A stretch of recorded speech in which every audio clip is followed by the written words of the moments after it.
السلام عليكم سي مختار. بناء على الطلب متاعك،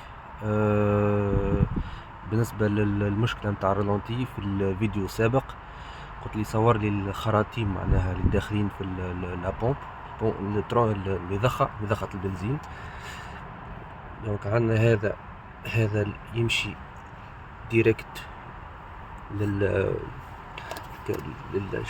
للمقصورة كابين اهو. فما هذا يخرج منا ويدخل لهنايا، فيه شوية انشقاق،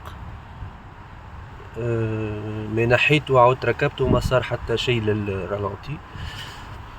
وبالنسبة للخرطوم ثم الخيط هذا يمشي لنا ويدخل هنايا، ان شاء الله يكون واضح. ويدخل هنا، ما فيش حتى انشقاق.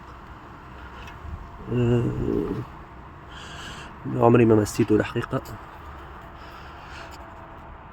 فهمت فيه، منعرفش علاش عاملينه هكا معناها.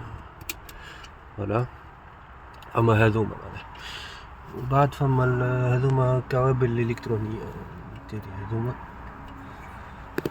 اما هذا ماشي، هذا يظهرلي متاع هواء. لا، هذا كورة خيط كهرباء، وهذا كهرباء، وهذا لوطة كهرباء. نعمل لك فيديو ثاني فيه المحرك يدور.